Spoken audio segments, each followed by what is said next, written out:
안녕하세요. 저는 시집와 남편 사업 같이 일구며 고생하여 이제 자리 잡힌 60 바라보는 윤춘봉이란 여자입니다. 참 제가 고생이라고 했지만 사실 제가 보통 사람처럼 돈으로 고생은 안 했어요. 물론 살면서 위기는 있었지만 비교적 살만은 했는데 사람 때문에 마음고생이 이만저만 아니었어요. 돈 앞에서 알고 지낸 세월, 물거품 되는 건 시간 문제고요. 아무리 점잖고 믿을 만한 인간이라도 돈이 끼면 골치 아파지고 본성 나오는 건 순식간이더라고요. 여기서 사업하는 사람들은 입버릇처럼 믿음, 신뢰 어쩌고 하는데 다 필요 없고 돈이나 똑바로 오고 가면 감사합니다. 어쩜 그렇게 물건 들어갈 때 하고 돈 낼 때 사람들이 달라지는가 몰라요. 실컷 받아놓고 돈 없다고 뒹굴고 깎아달라고 눈 치켜뜨고 내리뜨고 아주 징글징글한데 여기에 우리 남편 말이죠. 제가 보기엔 영 사업할 사람이 아니에요. 기분팔할까? 퍼주기 좋아하고 남에게 못된 말 잘 못하고 거절도 못하거든요. 어느 날은 경리가 온다 간다는 말 없이 사라져서 제가 대신 경리를 보며 근 20년을 남편 돈이 오고 가는 걸 보면서 느낀 건데요. 이 사람은 딱 그냥 스님이나 천주교 신부님 해야 해요. 그 없어진 경리도 2000년대 초에 야무지게 잔돈 떼먹더니 5천만 원 가지고 도망간 거였거든요. 그 잔돈까지 합하면 근 6, 7천 되는데 그냥 내버려 두랍디다. 얼마나 힘들었으면 그런 짓을 하냐고요. 그래서 제가 경찰에 신고라도 하려고 이력서 찾았더니 짝짝 찢어 갈겨버리더라고요. 이러니 사정이 물렁하다고 소문이 나서 물건 가져가고 계산을 차일피일 미루고 나중엔 배째라는 식으로 뻗대는 것도 제법 되었어요. 한사코 안 준 돈을 주었다고 버티는데 한 번 납품가도 만만찮은데 근 2, 3년 못 받을 돈이라 장난 아니게 거금이 되어서 먼저 우기고 보자 이렇게 나오거든요. 그러니 펑크난 돈 누가 메꾸고 직원들 월급 주겠습니까? 남편은 또 쓸데없이 정직해서 저 모르게 비상금 꿍쳐놓는 사람도 아니라 제가 돈 탈탈 털고 가끔씩은 친정에다가 손 벌리기도 했어요. 게다가 지난 20년 제가 격리로 딱 돈줄 잡고서 수급 미루는 회사에 주구장창 독촉 넣고 지금 입금 안 하면 앞으로는 물건도 없고 바로 고소 들어가겠다 엄포를 놓으며 받아냈지요. 참 뻔뻔스러운 게 대뜸 아줌마 내가 돈 떼먹을 사람으로 보여? 사장한테 전화 한 통하면 당신 바로 잘려 하길래 당신들이 그러는 바람에 격리 도망가서 마누라인 내가 꿰차고 전화 돌리는 거니까 알아서 내놔라. 지금 여러모로 속썩이는 인간 한둘이 아니라 빡쳐있는 김에 본보기로 한번 당하고 싶으면 계속 돈 안 주고 버텨보든지 나 진심이니까 생각 잘하시라고 하고 딱 끊어버렸지요. 저는 일단 돈 안 주고 속썩이는 회사에 내용 증명부터 보내고 그것을 시작으로 돈 타작하려고 친정일 도와주시는 변호사분께 상담도 하며 소쿠리 같은 회사를 바가지로 만들려고 무지내를 썼답니다. 이 소문이 퍼지자 목돈이라 단번에 갚지는 못하니 슬슬 잔금 갚으며 물건 가져가더만요. 그렇게 제가 낙하산으로 내려가 격리자리 꿰차고 근 5, 6년을 이 짓을 했습니다. 방심하면 본성 나오고 자꾸 외상하려고 해서요. 저도 안 참고 바로 사람 보내 물건 빼오고 싸움 나고 그렇게 이 버릇을 싹 뜯어 고쳤답니다. 우리 물건이 가격 대비 싸고 좋아서 선택지가 없다는 걸 제가 잘 알아서 배짱 한번 부린 거죠 뭐. 그 세월 동안 친정이 그래도 저희 지역에서 알아주는 유명한 음식점이라 이런 거래처에게 돈 떼어서 월급 밀릴 때마다 빌려다 갚고 다시 빌려다 갚으며 저도 불안감에 속이 말이 아니었어요. 여러분 아실란가 모르겠지만 돈고생도 그렇지만요. 사람으로 인한 마음고생 이것도 장난 아닙니다. 애들 떼놓고 남편 회사에 붙은 거라 늘 자식에게 빚진 마음이 있었고요.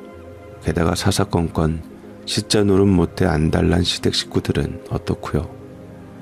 우리는 이상하게 아버님 어머님은 괜찮은데 형제들 간의 우애가 영 별로예요. 거기에다 각자 결혼하며 가정 가진 후론 원수가 따로 없을 정도인데 큰형님도 그렇게 좋은 편은 아니지만 서방님이 결혼해 동서가 된 애가 정말 주먹을 부르는 스타일이랍니다. 우리 친정보다도 시댁이 형편이 좋지만 제가 시댁에 돈 변동할 생각도 않는 게 이 동서들 때문이에요. 그런 적도 없지만 아마 사업자금 빌려주기라도 했단 소리 들으면 알면 난리가 날 겁니다. 가뜩이나 남편을 우습게 보는데 사업까지 잘 못한다는 소리 들으면 얼마나 우습게 여기겠어요. 그래 이악 물고 시댁에 손 안 내밀고 버텼어요. 이제 살만해지니 참 이 세월이 꿈만 같네요. 여전히 이 동서는 얄밉고 혼자 잘난 맛에 사는데 서방님이 문제죠. 이제 다들 나이 들어 정신 차릴만도 한데 마누라 치마폭에 폭 쌓여서 천지분간을 못하고 있거든요. 사실 결혼할 무렵에 시댁이 관광호텔을 하던 집이라 방귀깨나 끼는 집이었는데 동서는 처음에 시댁 반대가 심했습니다. 저도 자세히는 모르는데 얼굴에 분칠 요란하게 하는 직업이었거든요. 술 파는 일은 아니라 그 비슷한 직업이라는데 그 반대 뿌리치고 결혼을 하고도 조금도 기가 죽거나 하는 일이 없었어요. 벌써 30년 전이니 세월이 유수 같다는 말이 실감되는데 예나 지금이나 한결같이 싹수가 노란 인간이었답니다. 있고 없고를 떠나 사람 인성이 얼마나 중요한지 그때 알았죠.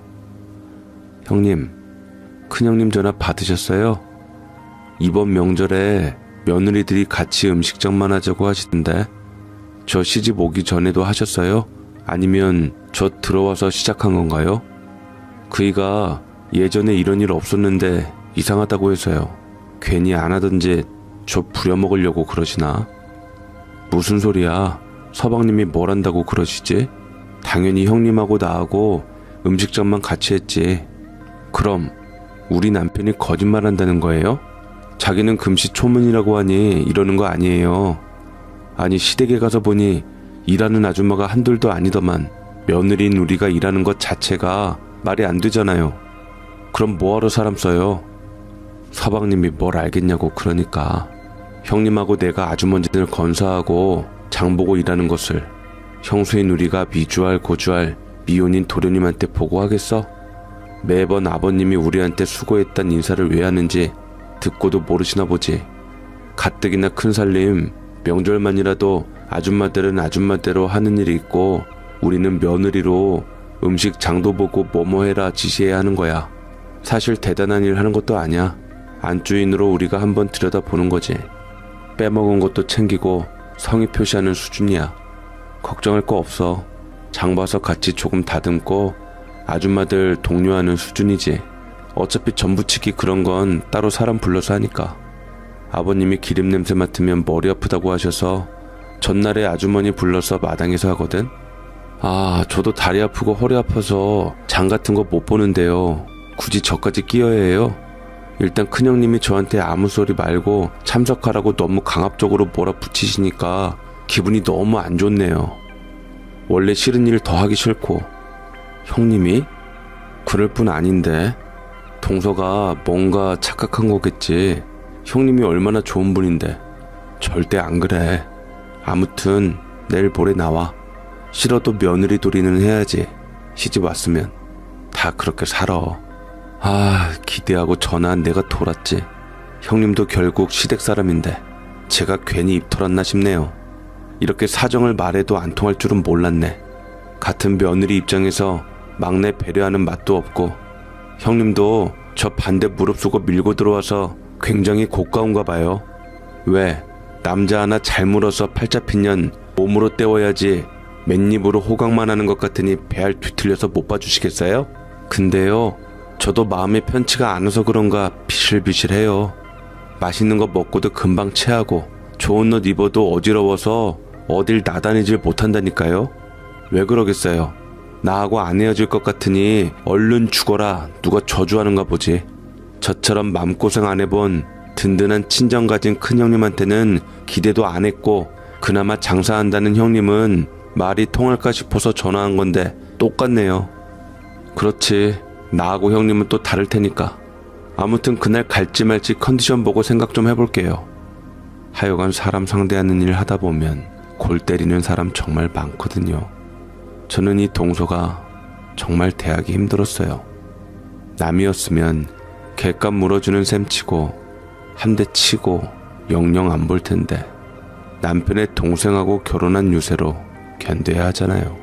정확히는 시부모의 며느리라서 함부로 못하는 건데 이 동서는 시부모의 며느리인 형님이나 저를 도발했어요. 주먹이 부르르 쥐어지는 이 전화를 받고 끊으며 만나면 한 소리 해줘야지 했는데 결국 그날 안 나왔어요. 아프다고 기어이 들어두었냐, 그 정도면 귀엽죠. 서방님하고 해외로 날랐답니다. 감기기 있다고 따뜻한 하와이 가서 몸 지지고 온다고 명절 내내 거기서 뒹굴고 새카맣게 타서 왔어요. 결국 노여움이 극에 달한 아버님이 한 소리를 하시고 어머니도 어째 저런 게 들어왔나 모르겠다며 혀를 차시며 결국은 여자 보는 눈이 저것밖에 안 되는 막내 서방님까지 눈밖에 나게 되었는데 그걸 또 우리가 입 털었다며 원망을 했어요. 아마도 막내들이 관광호텔에 눈독을 들인 것 같은데 남편은 진작에 여기 말고 작은 유통사 하며 발을 빼서 상관은 없지만 큰아주버님이 초년 시절부터 깊이 관여하며 키운 곳이라 호텔은 무조건 장남 승계로 알고 있던 우리들이 얼마나 기가 막혔는지 몰라요. 물론 작은 서방님도 호텔 이사로 올렸지만 처량한 신세가 된 지 오래예요. 돈 받고 물건 잘 공급하던 회사하고 공급 끊고 이상한 업체에서 물건을 받아서 호텔 발칵 뒤집고 사정사정해서 매니저로 일을 하고 있는데 실수가 잦아요. 언젠가는 단체 손님들이 갑자기 밀려들었는데 다른 팀 손님을 자기 마음대로 일행인 줄 알고 한 대 섞어서 방을 배정한 겁니다.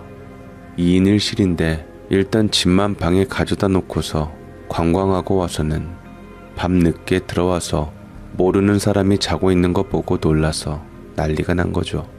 결국 서방님은 퇴근하느라 직원들이 부랴부랴 방 옮겨주고 팀 명단 다시 확인하고 난리가 났는데 다음날 출근해서 이야기 듣고도 그 사람이 띨빵한 거지 왜 자기 잘못이냐 사과 못한다고 버텼답니다.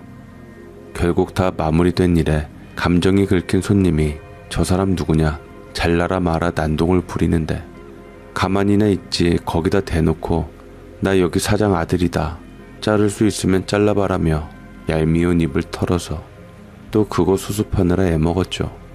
요즘은 인터넷 시대라 사장 아들이 매니저로 앉아서 실수해놓고 사과 한마디 없이 손님을 바보 취급하고 약 올리더라는 사연은 모두의 공분을 일으켰고 불매운동까지 일어나고 예약 취소되고 한바탕 소동이 난 걸 무마한 게 큰 아주버님이었고요. 아버님께 불려와서 그 사람 잘못이다.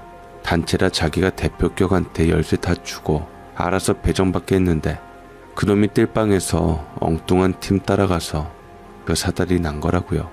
그러나 전후 사정이 어쨌든 자기 일을 미룬 것 하며 마지막 대처 방법이 너무도 비상식적이었기 때문에 변명의 여지가 없었어요. 손님을 진상으로 몰기에는 그 흔한 죄송하단 말 한마디로 해결될 문제를 감정적으로 비화시킨 것은 막내 서방님이었기 때문이죠. 아마도 자기가 친 사고 때문에 손님들 상대하는 카운터 매니저로 강등된 것이 불만이었나 본데 그 정도도 엄청난 배려란 걸 본인은 몰랐던 거죠. 사실은 처음 일 쳤을 때 횡령으로 잡아 넣었어야 했는데 그러질 못해서 호텔 운영에도 차질이 심하고 직원들에게 욕을 엄청 얻어먹게 되었어요. 그러니 시 아주버니가 차라리 우리 남편을 호텔로 불러들이자고 건의를 했는데 남편은 한사코 싫다고 버텼어요. 남편은 초년에 호텔 이사로 일했을 때 진상 손님이 나오면 새벽같이 출동해서 머리를 숙이고 무마시켰거든요. 굳이 들어줄 필요는 없는 사안이라도 일단 이사가 출동하면 대부분 누그러집니다. 말 안 해도 주인집 아들내미란 걸 알아본다 이거죠. 보통 그런 사람들은 힘없는 직원을 자르라고 우겨대는데 그런 요청에 사장이 머리를 숙이면 직원들이 일할 맛이 나지 않을 것이니 갑질하고 싶어하는 사람에겐 차라리 사장인 자기가 숙이고 들어야 금방 끝난다고요. 낙하산이지만 됨됨이 바른 남편은 직원들에게도 인기가 많았고 분위기가 좋다 보니 클레임 걸릴 것도 별로 없었다고 아주버님이 말씀하실 때 막내 서방님은 또 자기도 엄연한 아버지 자식인데 둘이서 편먹고 이렇게 무시당한다고 악을 써댔고요. 결국 자기가 한 일은 생각도 안 하고 그저 억울해하던 서방님은 본데 없이 피해의식으로 가득한 동서를 아내로 맞아들이며 콩가루 집안으로 만들었어요. 하나만도 힘든데 생떼를 쓰는 인물이 둘이 되자 피곤도가 엄청났고요. 그렇게 근 10여 년 정도 호텔에서 손을 떼고 한량으로 지내던 막내 서방님이 울고불고 약 먹고 생쇼를 하여 호텔로 다시 복귀하며 본격적으로 호텔을 꿀꺽하려고 야심을 드러내더라고요. 일단 남편이 운영하는 회사도 초창기에는 운영권만 있을 뿐 엄연히 시아버지 명의라 결혼 전에도 결혼 후에도 다달이 얼마씩 수익금을 들였어요. 제가 격리 자리 꿰차고 들어가 시댁에 휴시하며 정상화시킨 이유가 이거고요. 남편의 너그러움이 호텔 이사로는 괜찮게 먹혔지만 돈이 오고 가는 유통사에선 호구 아닌 호구가 될 수밖에 없었기에 저는 안 그래도 눈 벌겋게 뜨고 기회를 엿보고 있는 막내 서방님에게 가지 않게 잘 운영을 해야 했어요. 막말로 이미 가업인 호텔 사인 물건으로 장난질을 친 사람이라 유통업을 맡기는 건 말 그대로 고양이에게 생선 맡기는 격이잖아요. 일단 시댁 어르신들이나 아주버님에게까지 더 이상 잘 해낼 수 없을 정도로 잘 운영을 하고 있다는 평을 받으며 잘 운영하고 있는데 시아주버님도 마찬가지로 호텔을 잘 운영해 나가고 계셨어요. 이렇게 형 둘이 일할 동안에 일 안 하는 막내 서방님이 놀고 먹을 수 있었던 건 지분 때문이고요. 우리 회사 이익이 두 형제분에게 가듯이 호텔에서 남은 이익이 우리에게도 오거든요. 물론 대단한 것은 아니지만 서로서로 경각심을 가지고 도우란 뜻에서 아버님과 어머니가 본인들 지분을 미리 나누어 주신 거였어요. 어느 한쪽이 힘들어지더라도 다른 한쪽이 어느 정도 버팀목이 되어주라는 뜻이었죠. 그런데 아직도 부모님이 살아계신 이 마당에 동서가 꼬드기는 것인지 호텔로 컴백한 막내 서방님이 대놓고 우리의 지분을 탐내는 거예요.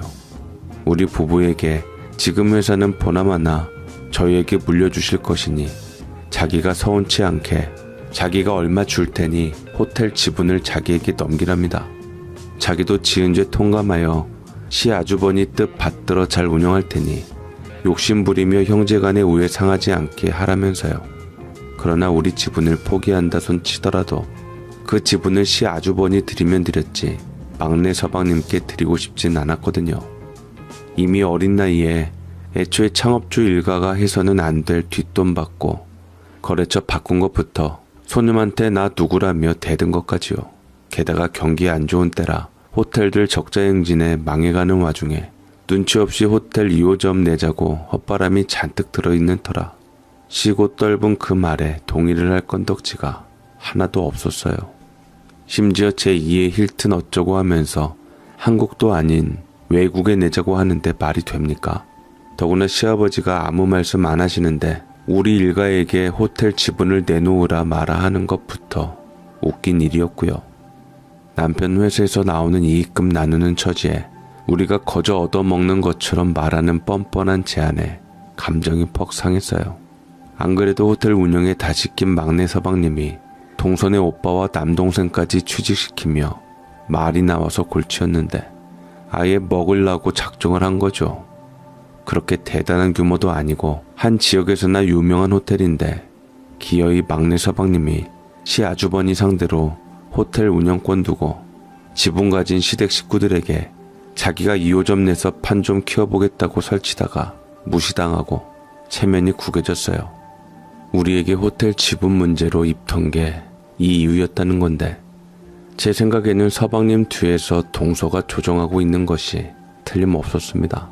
서방님이 가끔씩 말도 없이 돈을 빼가서 형제간에 몇 번이나 얼굴을 붉힌 적이 있었는데 그때마다 동서가 저에게 전화로 따졌었거든요. 친정 유세 부리는 큰형님 보기 싫어서라도 우리 둘이 편먹어야 하지 않냐는 건데 저는 그럴 생각이 전혀 없었거든요. 그렇게 우리 세 형제와 그 아내들은 서로 사이가 별로였어요. 제가 괜히 큰형님과 친하게 지내면 피해의식이 심한 막내 동서가 오해하고 편먹네 고립시키네 할까봐 거리를 두었거든요. 그런데 기어이 이 삼형제 부부가 한자리에 모일 일이 생겼으니 우리 시댁보다 몇십 배 부자인 집으로 시집가 거의 조단위 부자인 시고모님이 팔순 맞이해서 호텔에서 조촐하게 생일잔치를 연 것이었습니다. 사실 가족들 말고는 자식인 조카들 기 세워주려고 연 잔치였고요. 그래서 저도 남편도 엄청 꾸미고 갔죠. 돈이 뭔지 이 정도면 되었다 싶다가도 나보다 훨씬 부자 보면 콧대가 팍 꺾이는데 시고모님은 우리 시부모님과는 친해도 자식인 우리하고는 별로 그렇게 접점이 없었어요. 물론 우리 결혼할 때 축의금을 엄청나게 하셨지만 그분 워낙 바쁘신 분에다 우리도 일하느라 바빴고요.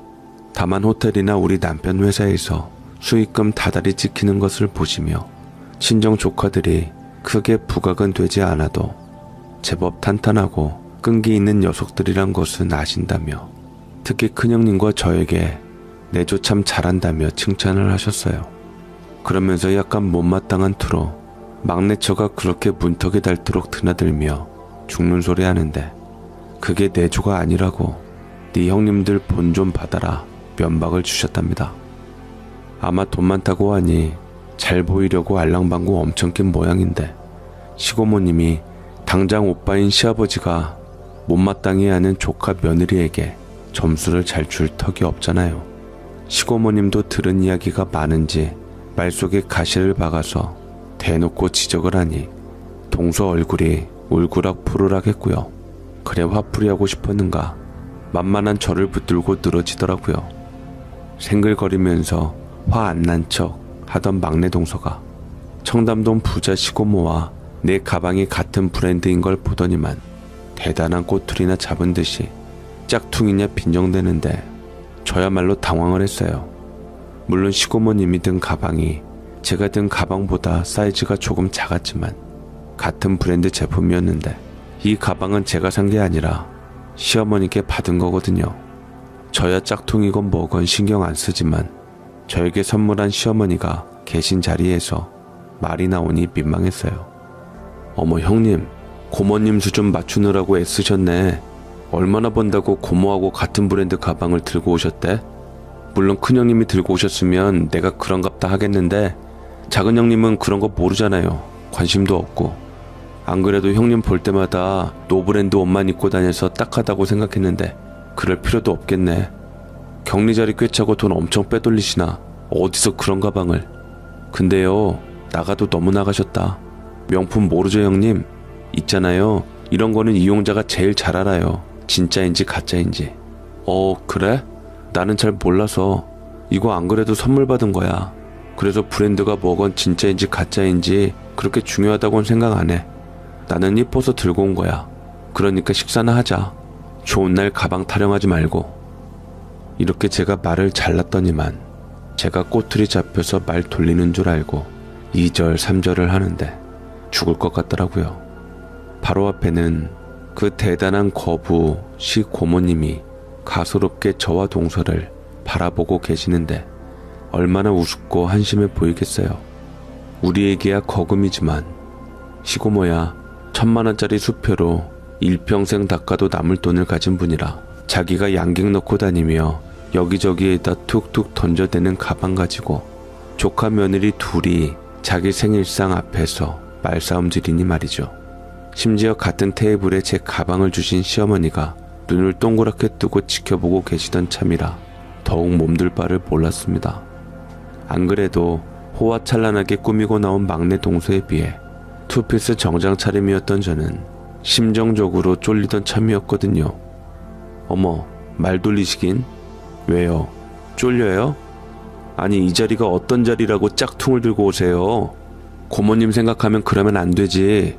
여기 초대받은 사람들 다 뜨르르한 사람들 천진데 조카 며느리라고 일생 쳐다도 못 볼 부자 알고 지내는 것도 감지덕지인데 어디라고 창피하게 그런 가방을 들고 와서 고모님을 욕보여요? 적당히 샤넬이나 루비똥으로 들고 오지. 알지도 못하면서 참 모양 빠진다 정말. 아무리 격리로 일하시지만 그래도 아주버님이 사장인데 평소에 신경 좀 쓰시지. 봐요. 진짜하고 붙으니 단번에 티나잖아요. 딱 봐도 다르구만. 저기 100m 뒤에서 봐도 딱 짝퉁인 거 알겠구만. 그래, 앞으로는 안 들고 다닐게. 내가 생각이 짧았네. 그만하자고 동서. 죄송해요 고모님. 네가 죄송할 게 뭐가 있어? 그만할 때 그만하더라도 말은 바로 해야겠다. 얘 막내야. 그거 내가 준 거야. 물론 나도 사지는 않고 누구한테 받긴 한 건데 그 사람은 네 말처럼 가짜 취급 안 낸 사람이야. 틀림없는 진품이니까 네 형님 그만 잡어. 동서 붙들고 가방 자랑하러 왔냐 니들이? 그래요 어머니?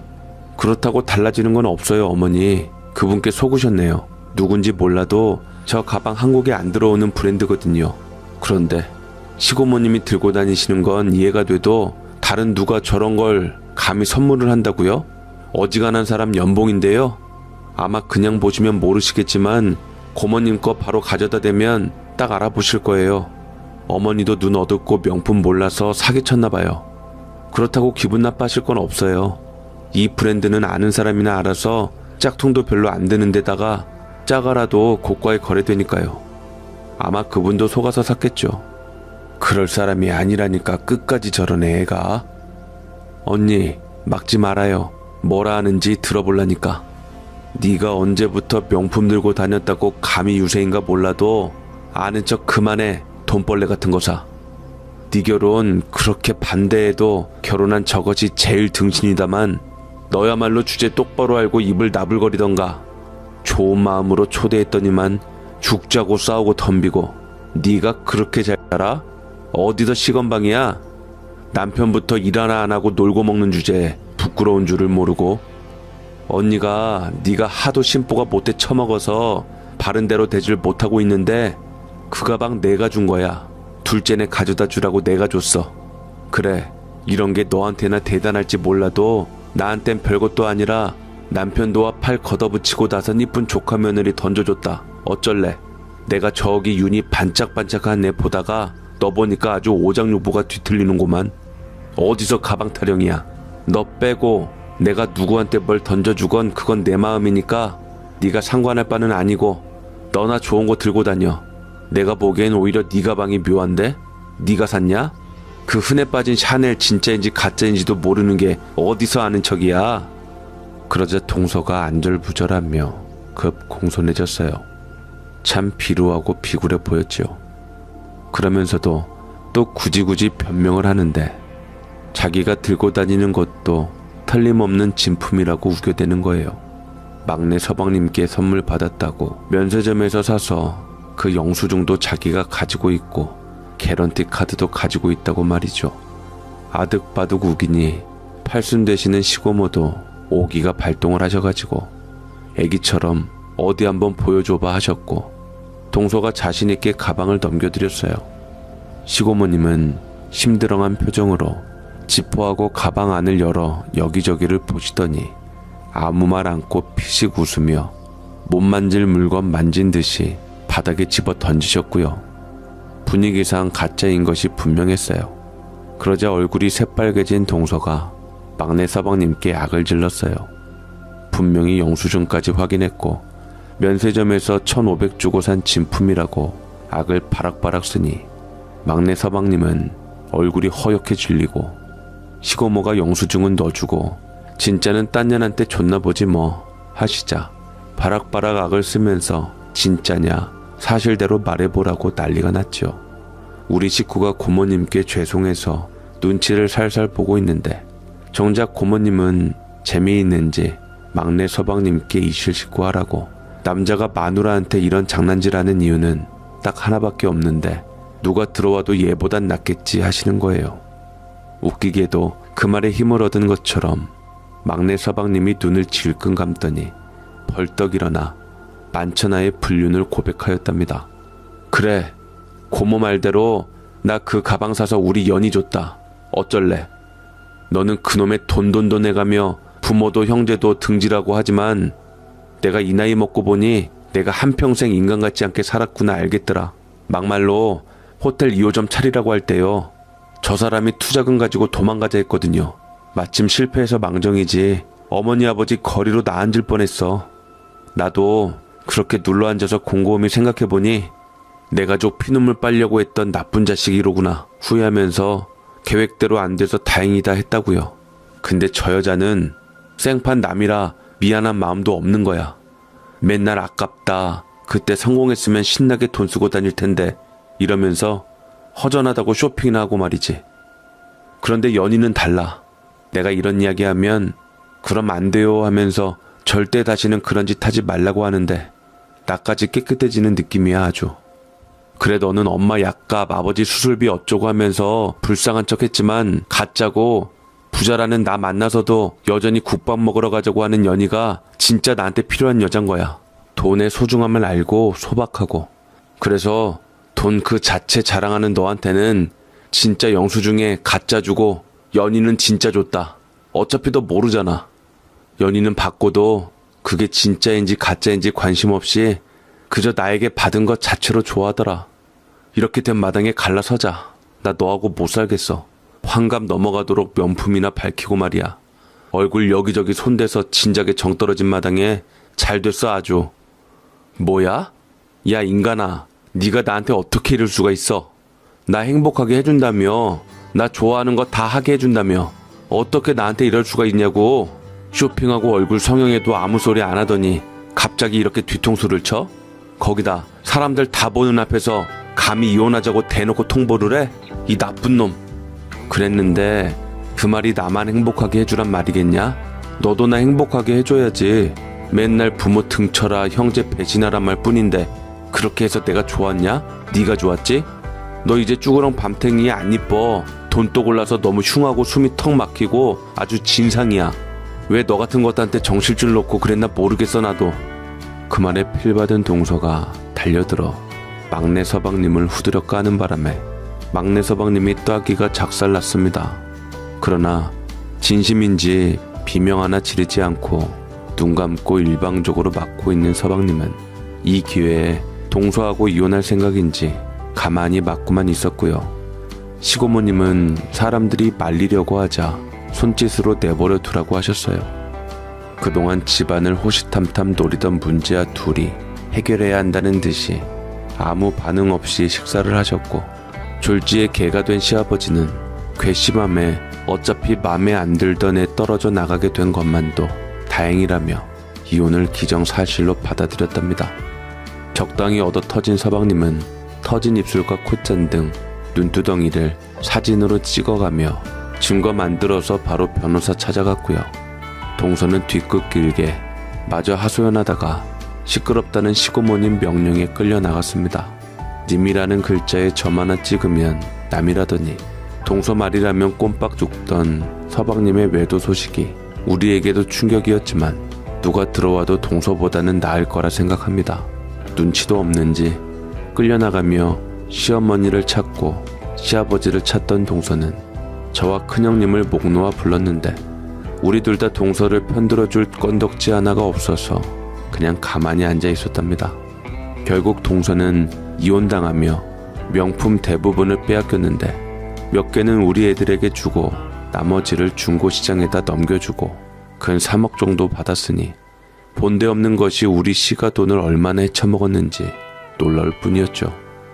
막내 서방님이 명품백 선물해준 연이라는 아가씨는 애인이 아니라 오다 가다 알게 된 아가씨라는데, 문득 동서가 찍은 백을 사던 서방님이 갑자기 충동적으로 가져다 주기 싫어서 버린 일이랍니다.